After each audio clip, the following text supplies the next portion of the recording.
Hello, Camden. All right. Well, welcome to the Leadership Equipping 2023 October 16th call. We do this once a month. If you need reminding of that, we only do this once a month.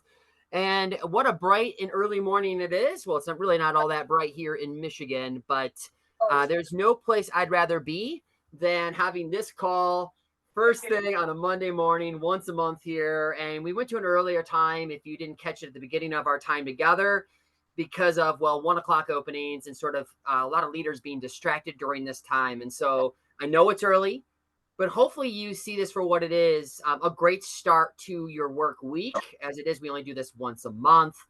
And a lot of companies don't do something like this. And to think of all the other businesses across the globe that are starting their Mondays in a much different way. Here we are collectively as a group. Yes, it's early, and very early for some, 7 o'clock. I know for Caden, but at the end of the day, it's once a month and it's your time to be developed in the area of leadership. And so that's really what this call's about, right? It's about leadership development and equipping leaders at all levels from day one to where you're at today, wherever that may be. As always, I kind of give this base instruction of how this call is used. This is sort of a repeat for anybody who's been on this call even one time. I have this every single time. And it's more than just a cause and effect dynamic. It's really cause and effect, if you will. The cause is if you engage with this material, it's going to cause something to be transformed within you. Something's going to shift. Something's going to change. You're going to grow, even if that's by 1%.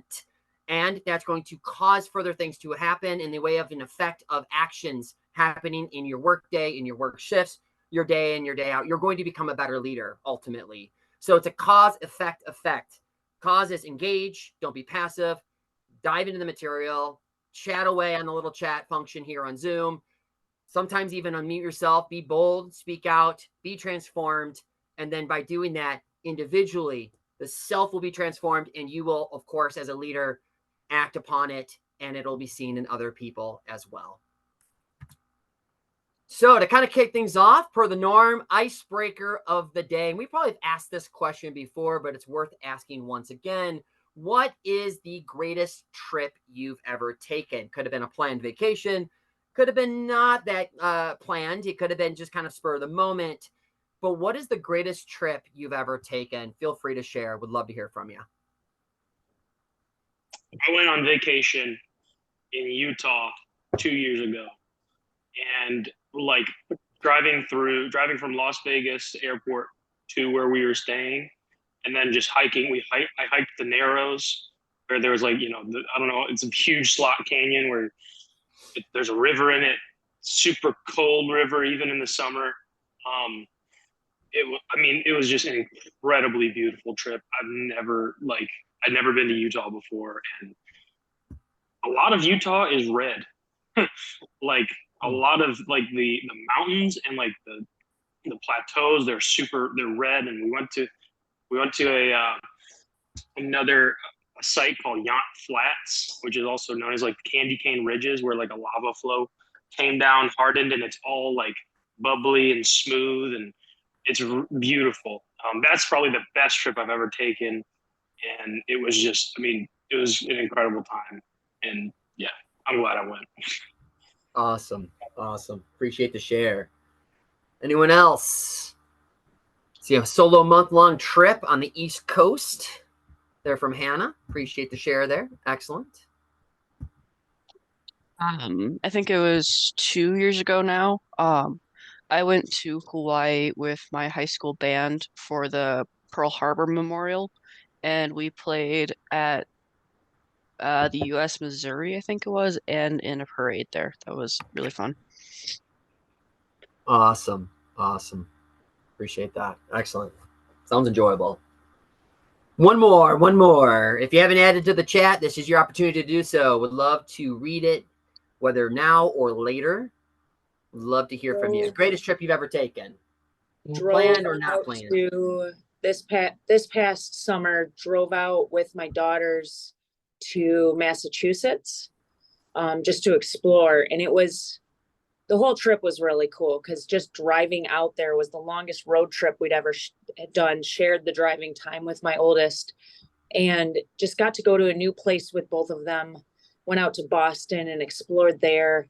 Got to do like a harbor sightsee, like a Boston harbor sightseeing tour out on like a little freighter.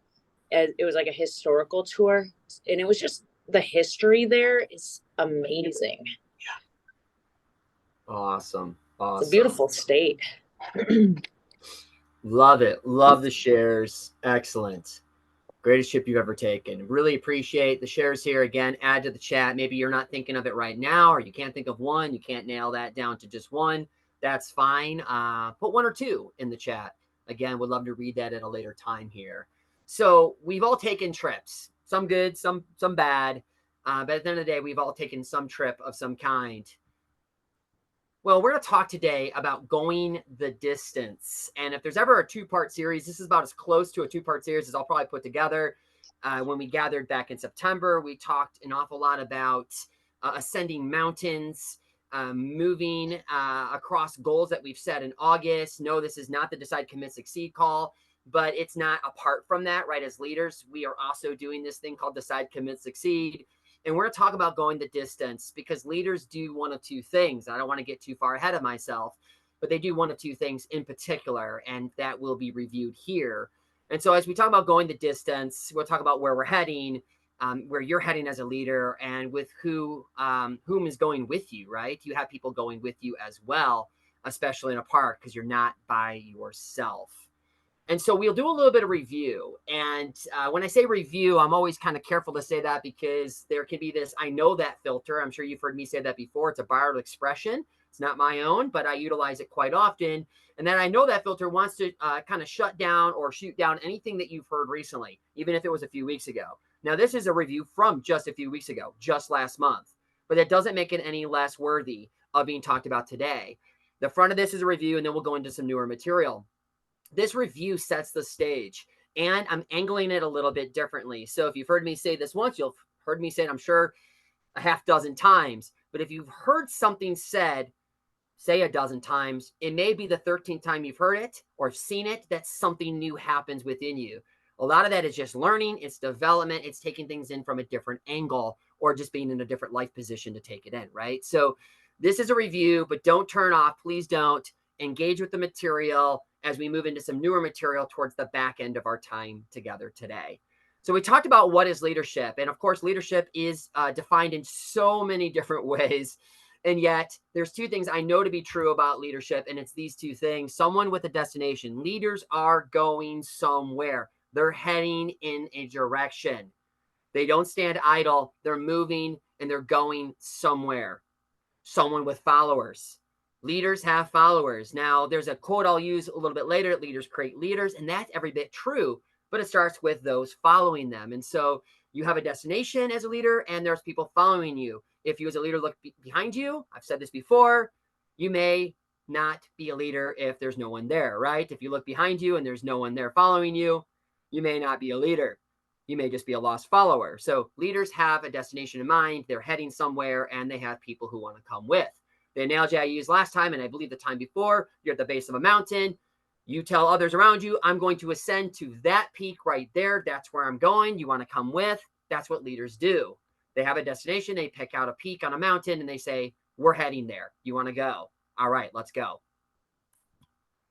And so as we talked about last time, and it's worth repeating, one thing that leaders do, especially early on, I know we have varying levels of leaders here. I'll even use this interchangeably with managers, right? On this call, you may have been doing this for very long or not so very long, maybe very new to this altogether. But this is a question that's often asked, especially for those early on leaders. And it's this: how do I get others to do what I need them to do? This is not a great question, although I think all of us have asked this. Even the most experienced leader has asked this from time to time. Like I said earlier, many of us came out of what we call the Decide, Commit, Succeed conference. This was back in August, a little over a couple of months ago now. And we came away with goals, sales, service, staffing goals. And these goals cannot be done in isolation, meaning a GM can't do it by themselves. It requires a team. And if we allow it, this question can come to surface when things are frustrating. How do I get others to do what I need them to do? It's a poor question. It's not a great way to go about your day, let alone lead other people. At best, it brings you to relationship leadership. It's leadership that is leading primarily by relating to others. How do I get them to do what I need them to do?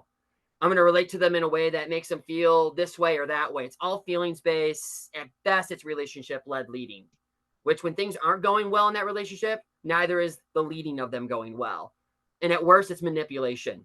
It goes back to that feelings piece. And so it's all about what you're trying to get from another person, another leader, or someone in this case who's following you. It's not a great way to go about it. Again, at best, it's relationship based leading. And at worst, it's manipulation, which we don't want to be doing. The better question, and ultimately seen as like the ultimate question to ask, it's really not the ultimate question, but many people land here. It's how do I motivate them? How do we motivate those we're trying to lead? How do we get them to ultimately do what we need them to do? Again, it goes back to that original question. It's just said a little bit better. How do I motivate them to work with me, to get things done, to achieve these goals? Now, it's a better question than the last because it's largely placing it on the individual. This is how we get foosball tables in parks or in business settings. This is how we end up with all sorts of little perks. And I'm not making fun of foosball or little perks. Those are nice things. It's how we get to incentives. And none of those things are necessarily inherently wrong or bad. But again, it's a poor man's approach. It's not the best approach when leading other people. How do I motivate them? It cheapens what leadership is all about. The better question is, how do I involve them in what we are trying to accomplish? This takes both the approach of, I need you to do something, but I also want you to want to do this something that I'm asking of you, right? And so it's you and it's them. Motivating them, it's all about them. The first question, it's all about you. This kind of puts it together. How do I involve them in what we are trying to accomplish? And this is the better approach.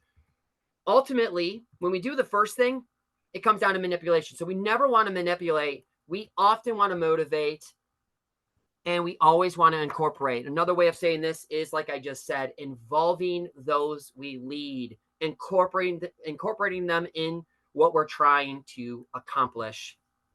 How do we incorporate those you lead? Well, again, for the review, we verbalize the vision. We tell them where we're going. This is the mountaintop that we're going to. We equip them for the journey. This is how we're going to do it. We talk about their why. Ultimately, why are you here? We kind of put it back to what is their passion? What is their purpose? Why are they even working with us? That's something we need to clearly lay out. We also need to define ours for them. That's important too. What is yours? And then how can the destination benefit both of you? I also talked about embracing being childlike to being childish. Now, I'm not going to go into that full teaching here. You can go back to YouTube and you can take that in at your leisure. And it's important to note, it's not being childish. It is being childlike. And the example I gave was in just seeing preschool children that I've led over in a student-like setting, or even with my own kids, ages 13, 12, and 9. My 12-year-old and my 9-year-old especially still does this. They play in a setting where they actually pick out roles. They pick out a scenario, a story that's going to be played, and everybody adopts that role and they play it to its fullest. No one has a dull role to play, and they're all playing onto something that they're very much enjoying at any given time. And so I gave that analogy and said we need to be more childlike in our behavior, in our way of operating, in our way of driving results within our parks in a team-based setting. Absolutely nothing wrong with that. And when we do this, it looks like story, it looks like purpose. Your people should know, our people should know what the purpose is behind what they do and why they do it. And then everybody has a role to play. They want to have a valued role. There's no dull role in Sky Zone or Slick City. If you're positioned as a greeter, that's not a dull position. You are the highs and goodbyes person on the day. You're the order of the day when people collectively come in and they leave your location, for example. So it's what you do, but it's also why you do it. And then endless fun. In the world of play, it's enjoying things and just enjoying things as long as you can, right? I'm just having a good time. Kids do this all the time. And for us, it's winning, right? And winning is fun, but it's also when not winning, it's learning. As we lose, we have to learn, right? And so it's endless fun. It's doing good things. It's getting great results. And as I said last time, is it any different for us? Of course not. It's not, right? So collectively, I think we can all say it's not any different for us. To incorporate, why to do it? Well, if you're not convinced yet, it leads to this equilibrated state, this balanced approach to leadership. And when we do this, we get a 10% increase in work production that can occur as a result of an equilibrated state. When we're rowing in the same direction, when we're tugging on the same rope in the same direction, and we're working together, when it's good for them as it is good for us, and we are both going up that mountainside to that peak, there's a 10% increase in work production. I don't know any business across the globe right now that wouldn't want a 10% increase in their work production. One of the things being said by anybody and everybody who is overseeing a business, and I've talked to many of my friends who do hiring, or they're leaders of them or managers themselves in their chosen profession, one of the biggest things coming out of businesses everywhere and anywhere is this very thing. People are not doing the things I need them to do, or there's just no work ethic. They don't want to work. So who doesn't need a 10% increase in their work production? Imagine if you had a 10% increase in work production around party pros and their execution, around selling a membership at the register. And we can go on and on. A 10% increase in work production that can occur as a balanced state where it's good for you as it is good for me, and we're working towards a common goal, is an equilibrated state. We need to have that in our workforce, and this is one of many ways to accomplish it. So what is leadership? Well, we talked about it. It's someone with a destination, and it's someone with followers. And so in this journey, are you aware that two different mindsets are required? This is new territory for us, but we do this all the time. There's at least two different mindsets that are required from leaders, from managers, if you will. And I'll use those words interchangeably. But we have to have these two different mindsets, and they are required of us on any given moment. Now, this was recently popularized in a book called The Infinity Game by leadership writer Simon Sinek, but it's not his original concept. Like anything, it's an old thing that's been expressed, but in new ways and with new language associated with it. I know he's done some TED Talks, and so I'm going to kind of dip my toes in the collective waters of this particular teaching, and then I'm going to give my own thoughts around it. But I always like to give credit where credit's due. Just the same, it's not really his original work. He only popularized it. It comes back to there's not anything new to be said. It's just a new way in which it's being written or spoken and being ultimately heard by those that are listening in or reading it, right? So when we talk about this, this is something that's been around for a long time, and we do this all the time in our business. Now, he calls it the infinity game. I will also use that language, but I also see it as a mindset, which so does he. So there's two types of mindsets: finite mindset and infinite mindset. This is really important as a leader to really reference both these things at any given time. A finite mindset is known and fixed rules. These are my bullet points. Known and understood ways to win. There's beginnings and there's endings. And there's a strategy dependent on all the above. When I think of this, I think of games played in the way of one of my favorite sports, hockey, for instance. 20-minute periods. It's done on ice. There's 6 players on each team collectively on the ice at any given time. A goalie, defenseman, 3 forwards. And how do you win the game across 3 periods of play, 20 minutes apiece? Well, you win it by getting a black puck in the net of the opposing team. And you want to do that more than they do it to you. And that's how you win the game. It's known and fixed rules. It's understood ways to win. And most of business is done this way as well. You start your shift. We know how to win the day, right? We do a great huddle. We talk about this is what we need to comp against.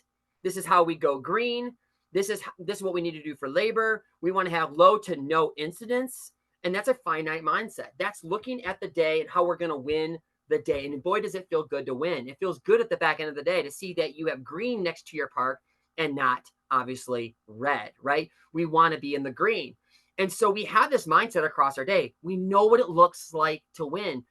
And yet we don't always win. And that's why it's really important to recognize an infinite mindset, another way of seeing things, because it's not always about winning every shift. Now, I will say, if you win more shifts than you lose, you're going to be in good territory for the most part, right? There's other factors at play, but I'd rather win more than lose.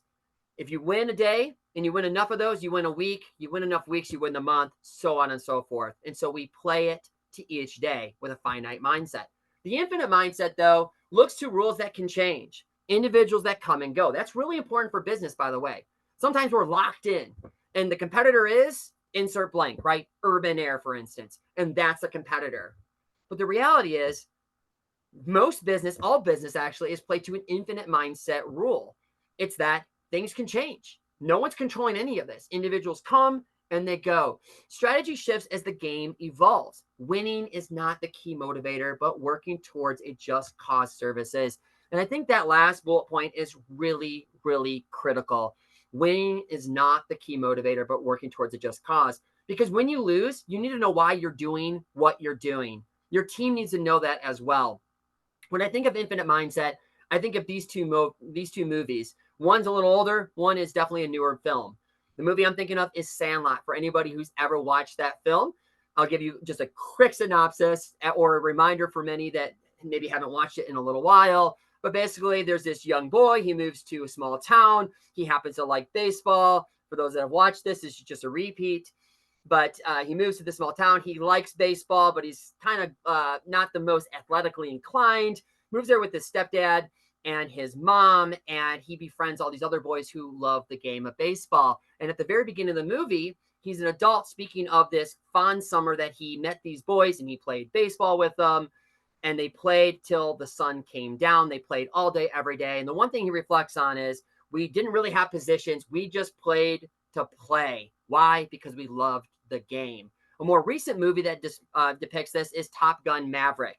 And for those that don't know that movie, I don't want to spoil anything, but I will say this. Top Gun Maverick is about Maverick, this fighter pilot, 1%er. He is part of the Top Gun program. He has to enlist all these other pilots to ultimately do this task that is near impossible, and he has to make them into a team. And there's this scene when he's on the beach. For those that have seen the movie, you'll know exactly what I'm talking about. And he's seeking to make them a team. And he has them playing two-way football, offense and defense.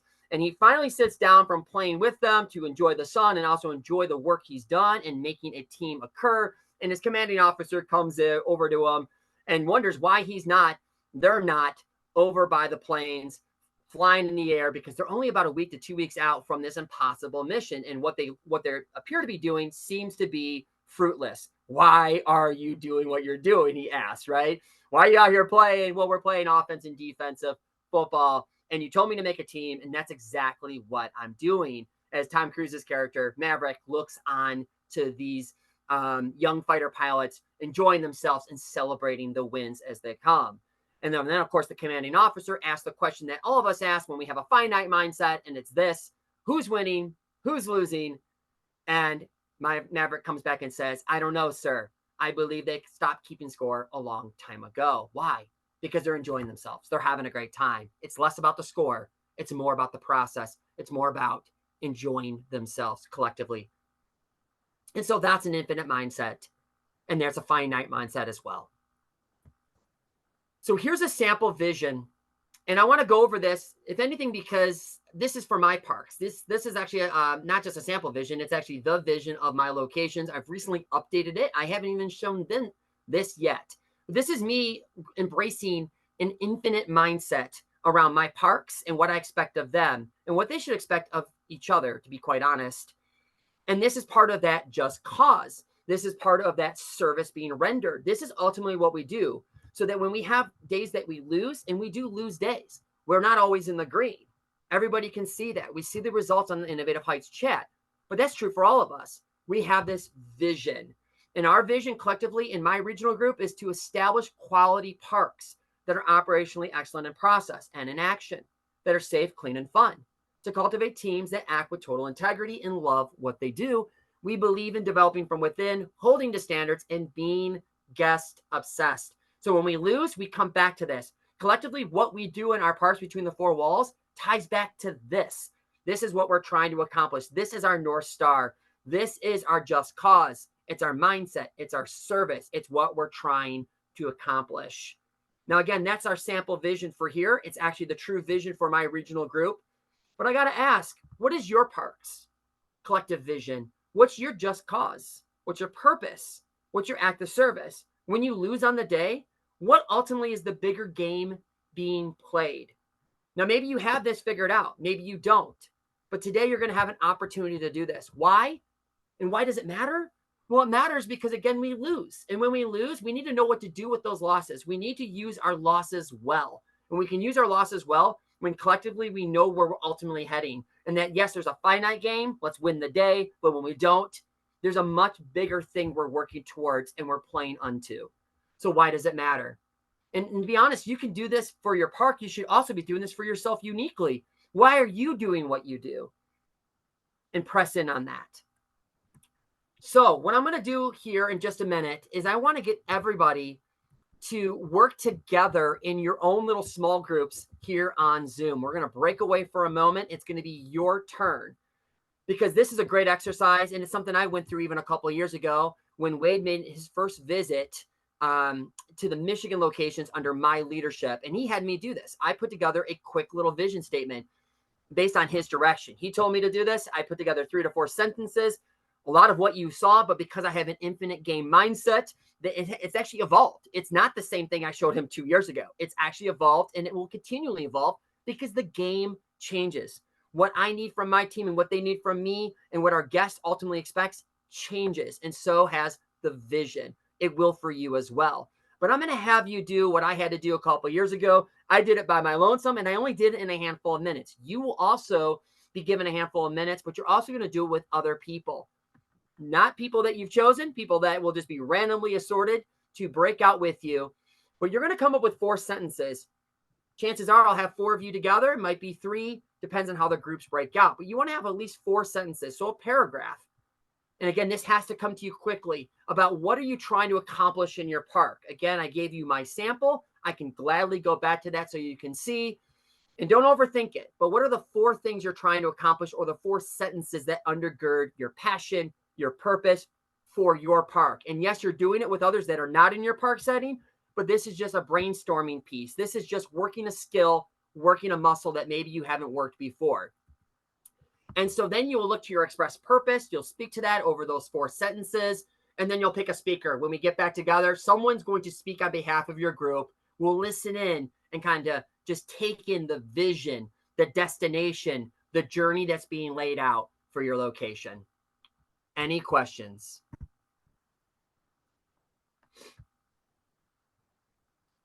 Any concerns? All right.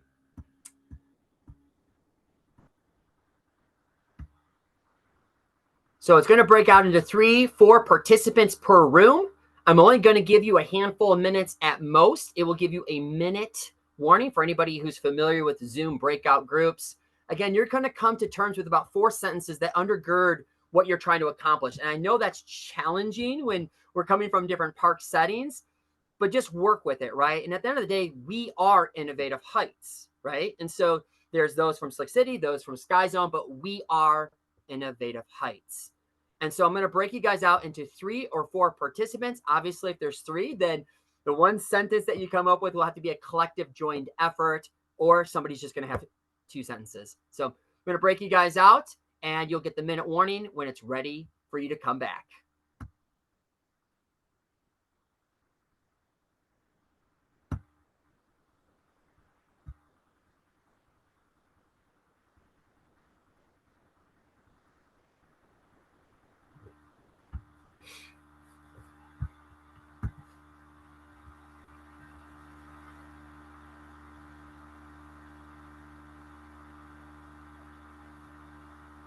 Feel free to break out if you're able.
No.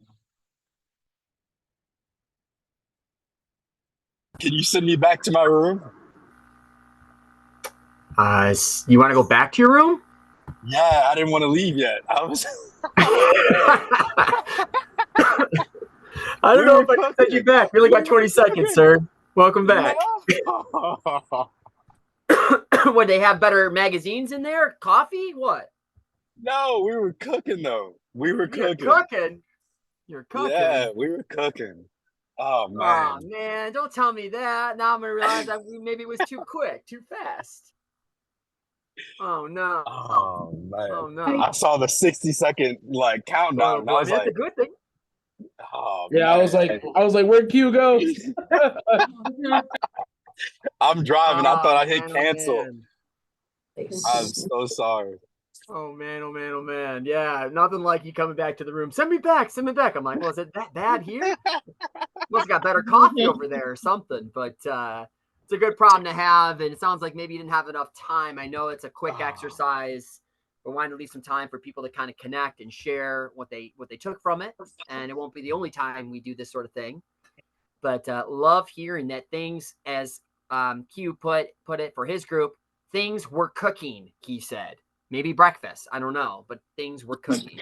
So, and I've never had somebody come back from the room saying, send me back, coach. And that's what he wanted. So I can appreciate that a whole lot. All right. I think we have everybody back. Only one didn't leave, and that's Stacy. I've been looking at Stacy's ceiling here for a bit by myself here, but that's totally fine. That's all right. We're all collectively looking at her ceiling now, but welcome back, sliders. Welcome back, jumpers. Hopefully you enjoyed your ride and you enjoyed your time away for just a few minutes. All right. So not the easiest exercise to do, especially with other people. I said earlier I did it by my lonesome and I made it sound like it's easier. Probably not as easy when you're collectively doing it with others, especially as you're trying to piece together the puzzle. 4 sentences, right? Vision statement, collectively, where are you going as a location? But again, it's all about the exercise and working some muscles that maybe you haven't worked before. With that being said, anybody want to, and hopefully you got to the point where you kind of decided who would speak on your group's behalf and someone wrote this down, but would anybody like to kind of start off and say, here is what you guys came up with? Anybody want to be the first to share? I mean, I could go. I mean, we had something cooking. I mean, I kind of finished, kind of not. Sure. It hasn't been approved by Q, but hey, we'll go with it. So together we will strive to create a clean and fun environment where guest experience is our top priority, while also holding a welcoming atmosphere. Fun and safety is what we strive to express through our park with a kind and welcoming team. Nice. Truly cooking. That right there is breakfast all day, every day. Love it. Awesome. So that's why Q wanted to go back. He wanted more of that. He wanted a second helping. So awesome. I love it. How was that experience working through that? It doesn't have to be you, Cody, but anybody from your group. How was the experience working through that? It was stressful. It was stressful. Okay. What was stressful fun. about it? The time aspect. We saw the 60 seconds pop up. We were like, oh, we're not close. But yeah, no, I mean it was good. Yeah, when Q left, I was like, oh man, because he's the idea guy. We were in a group in St. Louis, so I was like, he's the idea guy. Yeah, no method to my madness. It randomly put you guys together. You guys should play lotto numbers together or something. I don't know. He's the guy going up that mountain with you there, Cody. There you go. Yeah. But after your knee surgery. There you go. Yeah. Awesome. If you had more time, what would you have done differently, if anything? Other than finish it, because you were about a sentence less than what you should have been, right? I heard about 3 sentences in there. Again, not a hard and fast rule, but kind of a paragraph, right? So if only Q would have stayed. He got too excited to read the magazines back here in the collective room that we're all in. Yeah. All right. Good stuff. Okay, excellent. Who's next? Oh, I can go. All right. So the passions are self-fun. We want our team members to show that they are having fun. We don't want them to go, welcome to Sky Zone. We want them to be, welcome to Sky Zone. Hi, how can I help you? We want them to be safe. We want to make sure that we're telling people, walking feet, please. We don't want people to get hurt. We want to be family focused. We notice that there is, kids are on their tablets and parents are on their tablets, but when they come to Sky Zone, the parents got their phones out and they're recording their kids going down slides, and the kids are like, yeah, that was so cool, and they love seeing themselves go down slides. I love that interaction between the parents and the kids. Hosting our guests, don't make them feel like just another customer, another number. We want them to come in, we want them to want to come back and feel that you are hosting them and not just walking in and going, great.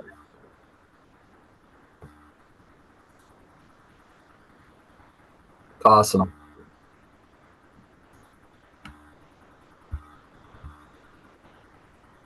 Not sure if Hannah's still talking. Can anybody else hear Hannah? Still talking? No, I'm done. Oh, you're done. I still okay. I had the breakout rooms box still like in the middle of my screen for whatever reason, so I couldn't see you. So I've since moved it out of the way. I was debating whether to send you guys back into the room. That's what I was saying. I'm like, I'll send you guys back in for a couple minutes. Just some refining, but overall, no, really enjoyed that. How was that accomplished? Was that spelled out in your sort of your vision? How is that accomplished? What's like how do you go about doing that? Like, for instance, my sample that you know all too well in the regional group that you're part of, my group, right, is to run what? Safe, clean, and fun parks. I may not lay that out as 12 systems or Staples cleaning setup that we have, but it's to run a safe, clean, and fun park. And it ultimately leads to all those other elements, right? So how do you do it? I think that it helps with doing the sky huddles. I think that helps get people in the morning, especially like a little bit more amped up, where I see when we don't do it, the difference of how our day goes. Where like when we all meet together and we do that sky huddle and we go over all of the things, that really cements it in place. Absolutely. And you know me, I believe very much in that pre and that too often missed post-shift huddle in a park, right? You speak to what we're trying to go after, and then collectively you go about talking about the results at the end of the day. The finite mindset, but we're talking infinite mindset here. Awesome. Thank you so much for the share. Thank you for being bold, as always. Really appreciate it. Who's next? I can go.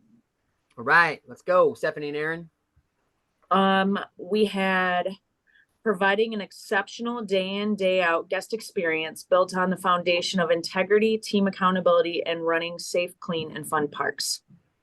And then we started like a little blip of having goals in place, and then we came back to the room. Yeah, I beamed you up. Beam me up, Scotty. Yeah, I pulled you guys back. Excellent. No, I appreciate the quick firing off there. I just realized the advantage of park groups like yours, the Stephanie and Aaron tandem there, dropping into a group that collectively brought it over 3 to 4, brought it to probably 5 if you were in a group of 5 at that point. Or Cody had Savannah in the background. I think she was trying to act like she wasn't there, but she's totally there. I see her. Yep.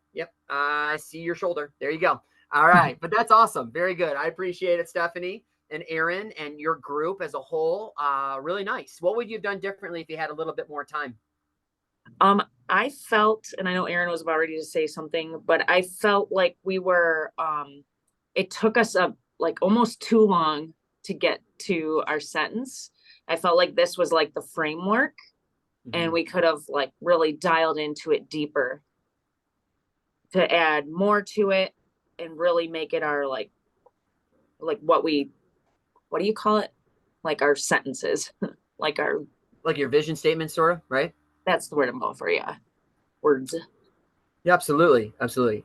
And it doesn't sound too far off from what we try to do in our regional group, and it shouldn't, right? And it makes sense that 2 of you being in the group would have sort of that bend, that bias, if you will. And just because you didn't finish it doesn't mean that you couldn't collectively come together at a later time and use that as a foundation for a future conversation between you and, of course, Stacy, who I think we're still staring at the ceiling of in her house, and anybody else you have in your leadership ranks, right? Yeah. We also wanted to do a decide, commit, succeed chant, but that we didn't have enough time for that. So, and Stephanie was going to do 200 backflips, but again, we didn't have time for that. So Time. I get it. Q wanted to enjoy the coffee that he was having in the other room, and you guys are all about the magazines. I get it. No worries. More time. Very good. Well, you do this enough and you make this part of your day to day, your shift in, shift out. Time starts to work with you and for you, not against you. That's how it goes with any habit. All right. What other groups do we have? Anybody else? Anybody I missed? Okay. I was with and Laura, and it was another person in there, I believe, but I don't know. There was. Yeah. Oh, I'm sorry. We talked I think about you had Wade. You had Wade. Yeah, I had Wade and Laura, and I think it was another person. I don't know who it was. They had the camera off. We talked about striving on building knowledge in our team members. So building knowledge, we also talked about using the T-slope method with that, by telling them, showing them, letting them, observing them, and praising them. So praising them, they'll be more like wanting to go do more stuff so they can get the praise and recognition for next times. And they'll be wanting to do it on their own so they could get the praise. We also talked about creating future leaders. So whether it's building their knowledge on sales, courts, maintenance, or even better in their communication outside of work. So that can create a future leader by their communication skills. They could be into people, important people outside of work, and then they'll get them more connections to where they want to be in later in life. So we talked about that. And that's Awesome. Thank you so much, Unique. And you for sure had Wade with the T-slot method in your group. There's telltale signs. That's one of them. It's a good one. It's really good. All right. From what is on my screen, room one. Room one had Michael, Devin, Reese, and Hannah's iPhone. Who wants to speak on your group and what you guys came up with? I have been called upon to speak, so I'll share. So creating a safe, clean, and fun environment for not only the guests, but for the team members as well, that initializes a culture to be proud of. To be able to lead young developing team members and watch them find growth and personal development that will help them not only in their current employment, but in their future as well. In return, this will build team members that strive to go above and beyond in their positions and to really take pride in being guest obsessed and truly understanding what that means. And then by being guest obsessed, we can make memories that families can look back on for years to come, like the vacations we shared today. So yeah. Love it.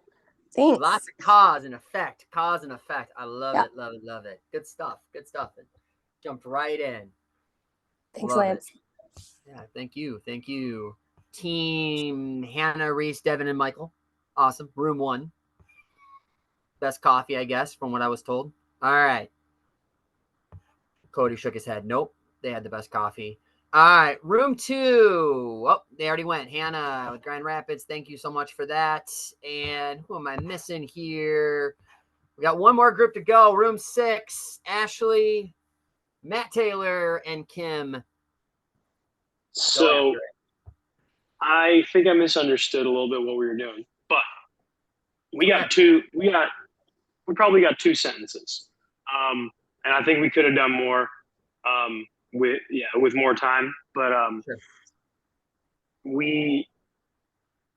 I'm kind of putting it together, Kim and Ashley, a little bit. Hopefully you guys this reflects kind of what we were talking about. Yeah, I wrote down Matthew, so I can add in. Okay. Yes, sir. Okay, great. Yeah.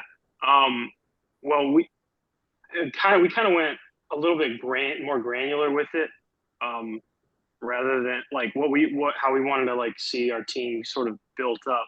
But this is off the dome. I didn't write sentences down. I just wrote things to to build, but like I said, to build a friendly and motivated team with clean and healthy communication. And then Kim, if you want to give your end, that'd be great. Yeah.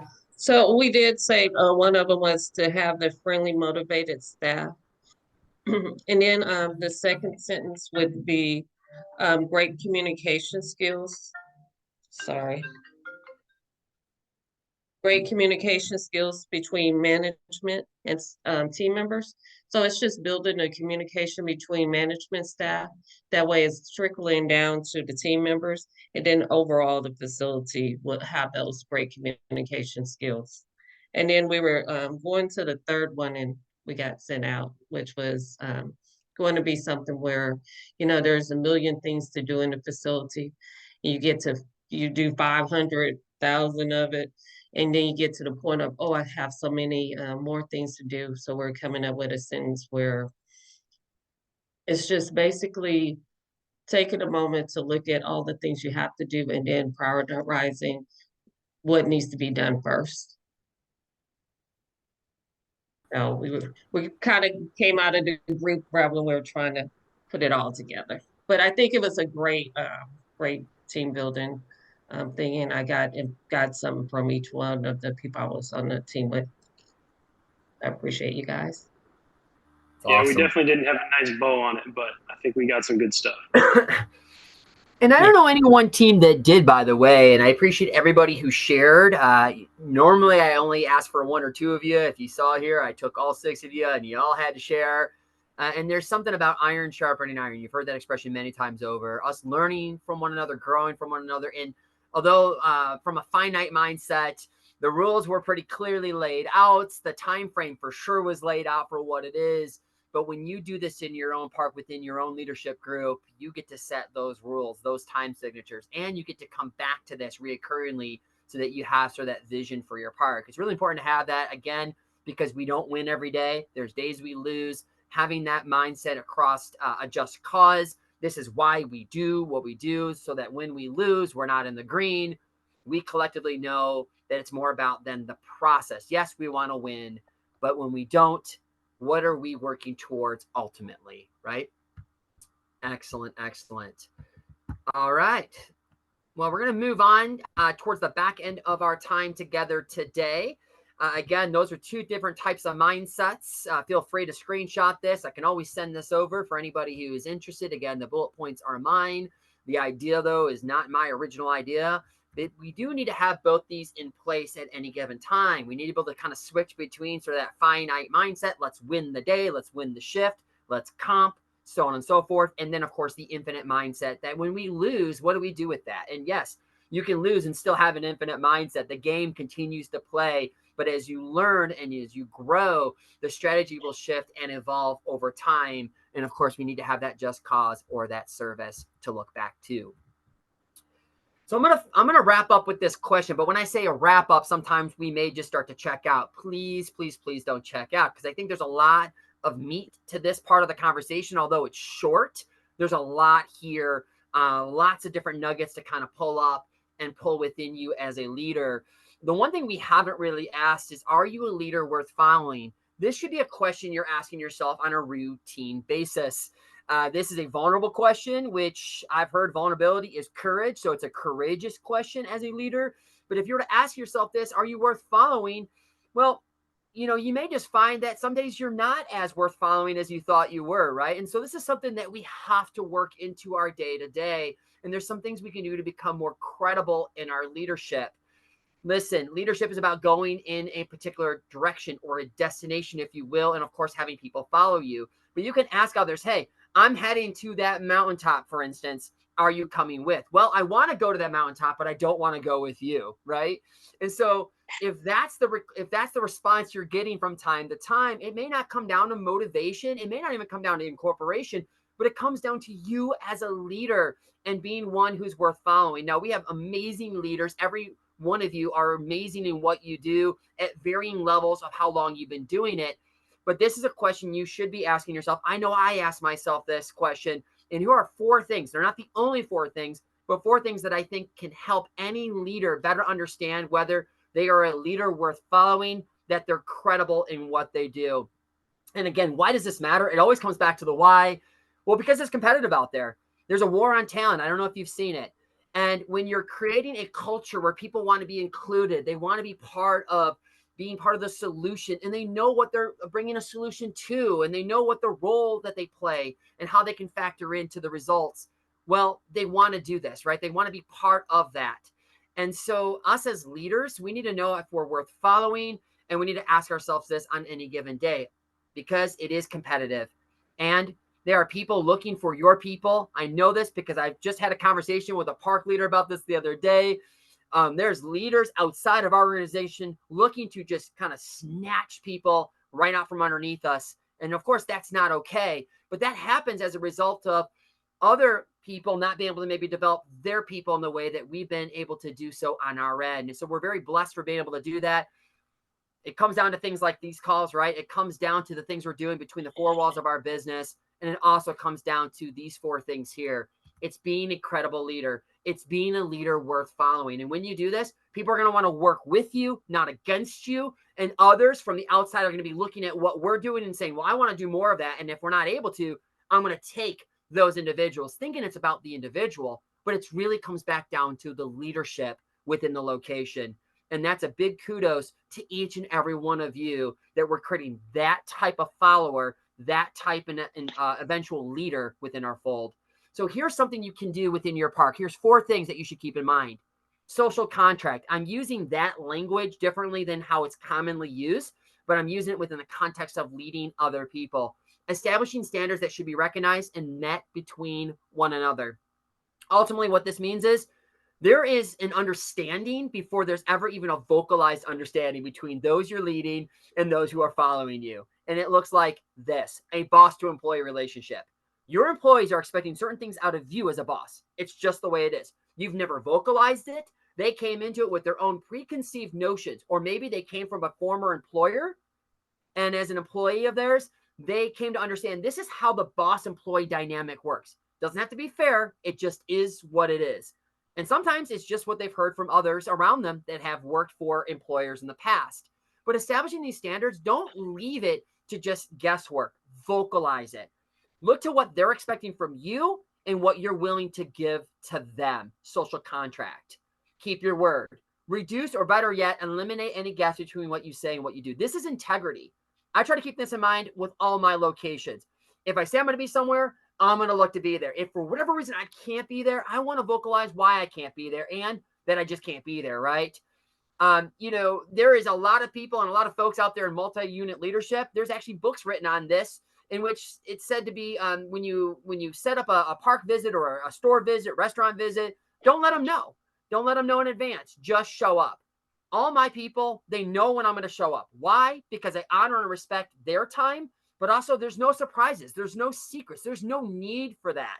It's all about integrity. It's about trust, keeping your word, reducing those gaps between what you say and ultimately what you do. Be honest. Clearly communicate where you are going and your expectations of those that choose to follow you. We're going to this mountain. We want to do it in this mountain, in this a matter of time. We're going to do it in this way. Clearly communicate where you're going and your expectations of those that choose to follow. It's humility. It's honesty. It's getting real with them. They will appreciate it. As a company whole, we're going to be better off for it.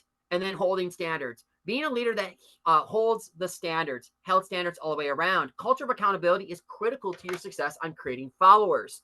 This looks like something. This looks like the supposed weakest person on your roster not being allowed to just be status quo, just kind of be at the minimum of what they do and being okay with that. Well, that's okay. That's all right. That's as good as it's going to get with that person. I'm just happy they showed up today. That is a race to the bottom mindset.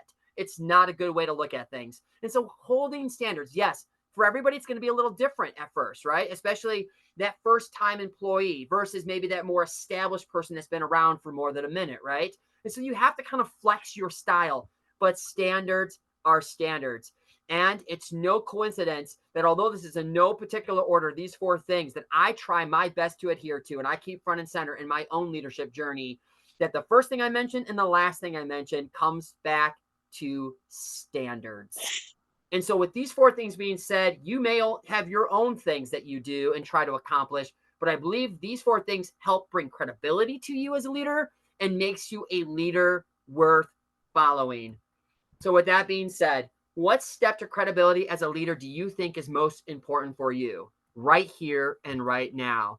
And I'll go back to it here. If you had to pick one of these things that you want to work on or need to work on more than the other 3 things, which one is it? Love to hear from 1 or 2 of you. Everybody else, please put that in the chat. An area that you need to work on in becoming a leader worth following.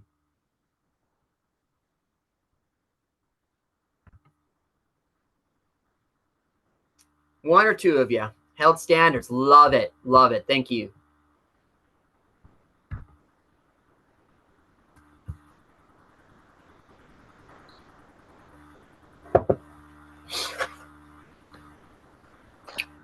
I'll speak. I think the biggest one for me is just keeping my word. I'm a people pleaser, and oftentimes I want to please every single one of my team members. And sometimes I do fall short because that's just impossible to be able to do so. And that might be something as small as asking Shannon a question and then being like, did you ask Shannon yet? Or, making sure something's repaired in the park that's causing guest complaints, or getting new couches for the team, just little things like that. I feel like I could keep my word better, or maybe not make so many promises and realize it's okay to disappoint sometimes. Yeah, no, that's a really that's a profound thing you said, both from the kind of being a people pleaser, sort of a yes person in that regard, and then overextending yourself and trying to make up the difference. You didn't say all these things. I'm just reading into it because I've been there before, and trying to make up the difference with skill and talent and really time, right? And Yeah. one thing we don't get more of, it's time, right? So, excellent. Good intentions doesn't always end up with good results, right? Right. Awesome. And by the way, I can help you with that. So you're saddled up with a good leader over here. Oh, for sure. I appreciate you, Lance. I think I'm all right. I think I'm okay. I'm good. Decent most of the time. He's all right. We love you, Lance. Ah, shucks. Heart emoji. Thank you. Appreciate it. All right. Anyone else care to, again, this is a vulnerability thing for sure. Vulnerability is courage. I've heard that said many times over. Not my original idea. A lot of truth to it though. I am also keep your word. Yes, I'm a people pleaser, but I also have like a plan going on in my mind that I don't write down. Like, I need to do this every single Monday or every single Tuesday or whatnot. And I can do it for a moment and I'll say, okay, these are going to be posted, or these are going to be done on this day at this time, on this, etc. And once I get a few weeks in and things get a little bit shakier, or something happens and derails me, I tend to stray away from that, whatever it was, instead of actually delegating it. But there's just certain things that I get very stuck on, and I'm going to do them, and I do them for a minute, and then I stray away from it once something has derailed me from it. I appreciate the honesty. And the intention's good. Let's be clear on it. Everything that's been spoken between the 2 of you that spoke up here is good. There's good intentions here with what Hannah said and what Stephanie said. There's good intentions, but that doesn't always necessarily look like a good outcome, right? And so it's just kind of coming back to that and realizing some things maybe you need to shore up. We got time for one more. What are you looking to do in this area? I'd say for me, it's held standards. Definitely, just like holding the standard, following up with people, I think is a really big point of opportunity for me, is just following up, just keeping up on, if I ask somebody to do something, just following up with them. I think that's a big area of opportunity for me. No, I appreciate that. And boy, have you come a long way in that area. I just got to gush for a moment. When I was with you on Saturday, like I said to you, your head was on a swivel. We're just trying to have a discussion, walk the park, talk the park. And this guy looked like he was on the run or something. Or he was looking around, and he was just so on his game, looking around. And then I was like, oh, I need to be looking around too. It was pretty amazing. So you've definitely come a long way in that area, and you will as you continue to move with high levels of intentionality around holding standards and making sure your people do as well. Excellent. Excellent. All right. Well, very good. Again, becoming a leader worth following comes down to credibility as a leader. There may be many who want to go in the same direction as you are going, but they don't want to go with you. And that's a question we need to ask ourselves each and every day. Am I a leader worth following? And so many of you, every one of you are worth following. It's just, how do we shore up our game? How do we get better intentionally around this area of leading? And so I said at the top of our call, there's going to be this quote: leaders don't create followers, they create more leaders. But I would say, Mr. Tom Peters, that it starts off as leaders with followers that over time become leader of self, leader of others, leader of leaders, so on and so forth. But true to form, leaders don't create followers, they ultimately create more leaders. So going the distance, in summary, if there's a summary for this, this is it. Going the distance looks like knowing your destination, equipping those you're leading, vocalizing your vision, competing in a finite and infinite matter, knowing how to kind of move between those two mindsets on any given moment, and then be a leader worth following. It comes back to that credibility piece and people going, yep, I want to go there and I want to do it with you. Going the distance requires these 5 things at the very least. And now, once more, what's one takeaway from this call that you can put into action? It could be anything from the call, not just what we talked about in the last 5 minutes or so, but any one thing that you could take from this call. Again, I could probably pick out a dozen, but we're going to pick one thing, put it in the chat just as a form of commitment on your end, so that the next time we're in front of each other, if I ask this question, what did you put into motion? How did it go over the course of a month? Again, there's a lot in the doing. It's not just the learning and the hearing and the theory. It's actually doing these things in your park. What's the one thing that you're going to do and put into action here over the course of the next few weeks? Love to hear from 1 or 2 of you if you haven't spoken up already. But I would love more than anything else to hear from all of you in the way of the chat.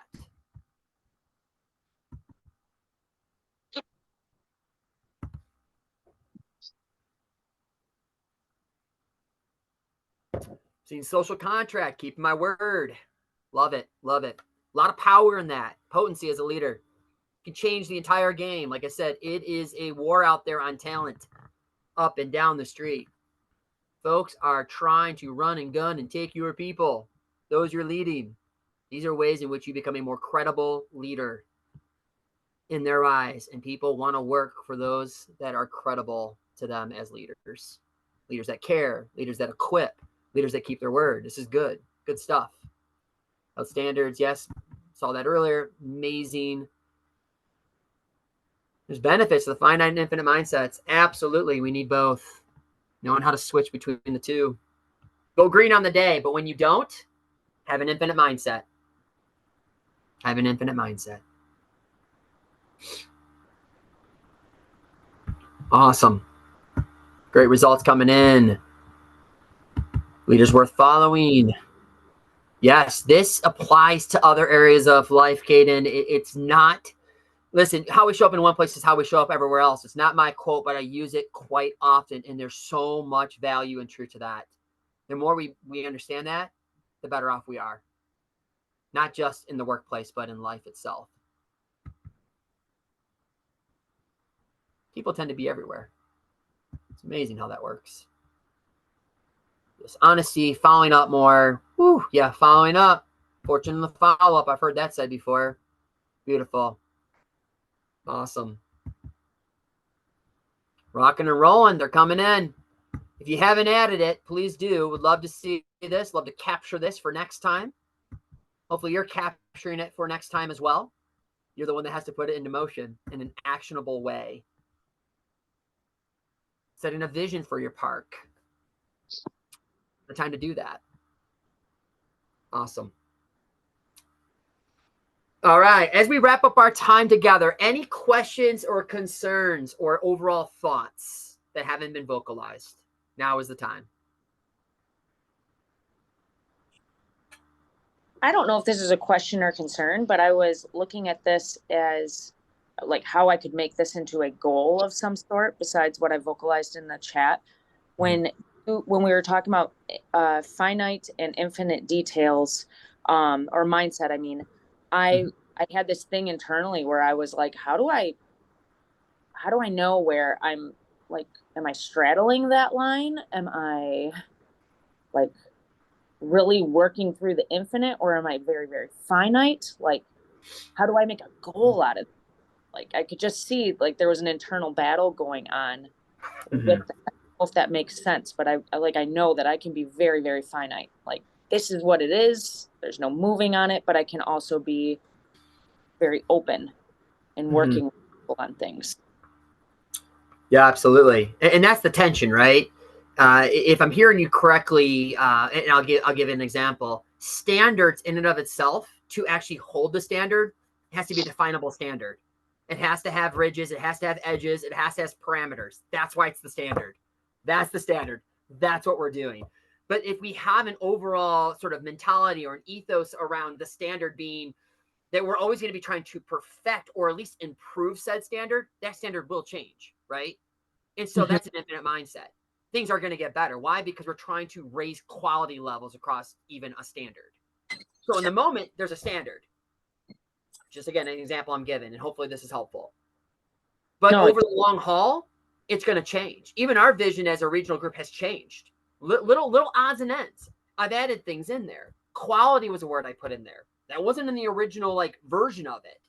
But as that became more of something we had to adhere to in our locations, because we saw the results of having quality interactions and quality guest experience, quality became part of that. Does that make sense? Yeah. Hopefully that's helpful. Yep, that is. So yeah, that's a great question. It's a tension. It's why we need to do both. We're playing to win the day, but when we lose, or even when we win, what's the overall arching theme of what we're trying to accomplish? It's bigger than just the day. It's bigger than just our company. Quite honestly, it's bigger. And we can for sure talk more about that offline as well, Stephanie. But great observation. Anyone else? Anyone else?